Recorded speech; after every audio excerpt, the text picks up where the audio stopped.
அனைவருக்கும் வணக்கம். நம்ம இந்த பதிவில் எதை பற்றி பார்க்க போகிறோம்னா, நெத்திலி மீனை சுத்தம் செய்வது எப்படி, நெத்திலி மீனை சமைச்சு சாப்பிட்றதுனால நமக்கு என்னென்ன நன்மைகள் கிடைக்கும், மீன்கள் சாப்பிட்றதுனால நமக்கு என்னென்ன நன்மைகள் கிடைக்கும் என்கிறத பற்றி தான் நம்ம இந்த பதிவில் பார்க்க போகிறோம்.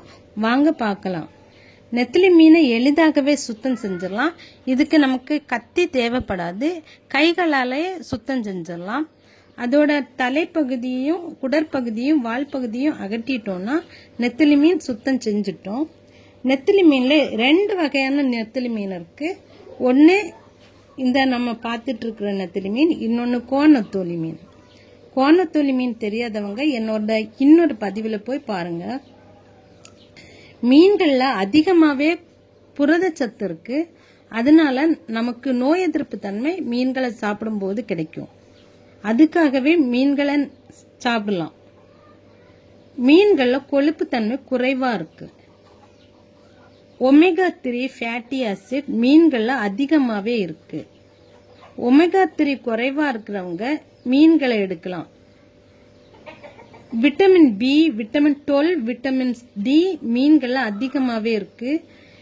விட்டமின் டி குறைவுனால எலும்புகள் தேய்மானம், பற்கள் உறுதி இல்லாம இருக்கிறது, இந்த மாதிரி பிரச்சனைகள் நமக்கு வரும். மீன்கள் அதிகமா சாப்பிடும்போது விட்டமின் டி நமக்கு கிடைக்கும் போது இந்த எலும்புகள் பற்கள் எல்லாம் உறுதியா இருக்கும். Vitamin B, vitamin 12, vitamin D குறைவு உள்ளவங்க மீன்களை அதிகமா உணவுல எடுத்துக்கலாம். புரதச்சத்து அதிகமா இருக்கிறதுனால நோய் எதிர்ப்பு தன்மை அதிகமா கிடைக்கும் நமக்கு.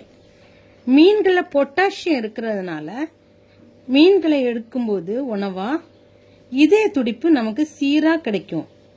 இதய துடிப்பு சீரா இருக்கணும்னா மீன்களை உணவுல அதிகமா எடுத்துக்கொள்ளலாம். குழந்தைகளுக்கு மீன்களை அதிகமா கொடுக்கலாம். ஏன்னா அவங்களோட மூளை சுறுசுறுப்பா வச்சிருக்க இந்த மீன் நமக்கு பயன்படும். தாய்மார்கள், இந்த கர்ப்பிணி பெண்கள் எல்லாம் மீன்களை அதிகமாக எடுத்துக்கலாம். அவங்களுக்கு தாய்ப்பால் சுரக்கிறதுக்கு மீன்கள் அதிக பயன்படுது. அப்புறம் நோய் எதிர்ப்பு தன்மை அதிகமாக கொடுக்கும். ஏன்னா புரதச்சத்து இருக்கிறனால நம்மளோட தோலுக்கும் இந்த மீன் சாப்பிட்றதுனால ரொம்ப ரொம்ப நன்மை கிடைக்கும்.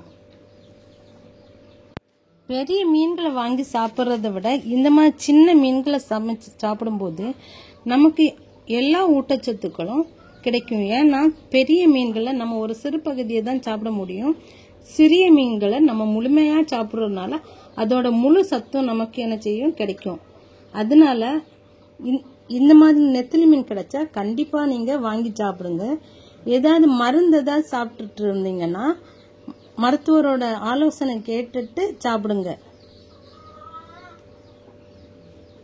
மீன்களோட வாசனை பிடிக்காதவங்க இப்போ மீன்களை கழுவுறதுக்கு கையை யூஸ் பண்ணாம கிளவுஸ் வந்திருக்கு, வாங்கி போட்டு பயன்படுத்தலாம். மீன்களை கழுவுறதுனால வர வாசனை மாத்தணும்னா நம்ம பாத்திரம் எல்லாம் தேய்க்கிற விம் சோப் எடுத்து நல்லா கையை கழுவிட்டு தேங்காய் எண்ணெய் போட்டாலே போதும், அந்த வாசனை நம்மளை விட்டு போயிடும். நம்மளோட தோலுக்கு, ஹேருக்கு, ரத்தத்துக்கு எல்லாமே இந்த மீன் சாப்பிட்றதுனால ரொம்ப பெனிஃபிட். நோய் எதிர்ப்பு தன்மை குறைவா இருக்கிறவங்க இதனை கண்டிப்பா எடுத்துக்கோங்க. ஹார்ட் பீட்டை சீரா வச்சிருக்கணுங்கிற நினைக்கிறவங்களும் மீன்களை அதிகமா உணவுல எடுத்துக்கொள்ளுங்க. Vitamin B, vitamin 12, vitamin D குறைவுள்ளவங்க எல்லாம் இந்த மீன்களை உணவா எடுங்க. அப்போ உங்களோட இந்த குறைகள் சரியாகும்.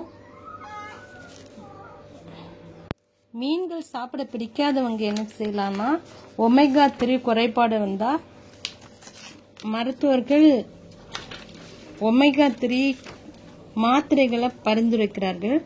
அதை வாங்கி சாப்பிடலாம். அதை வாங்கி சாப்பிட விருப்பம் இல்லாதவங்க மீன்களை உணவா தினமும் எடுத்துக்கலாம். மீன்களை உணவை எடுத்துக்கிறதுனால நமக்கு நல்ல பலன் கிடைக்கும். மீன்களை குழம்பு வச்சு சாப்பிட்றது ரொம்ப ரொம்ப நல்லது. ஏன்னா குழம்பு வச்சு சாப்பிட்றதுனால நமக்கு அதிகமான சத்து தன்மை கிடைக்கும். இந்த பதிவு பிடிச்சிருந்தனா லைக் பண்ணுங்க.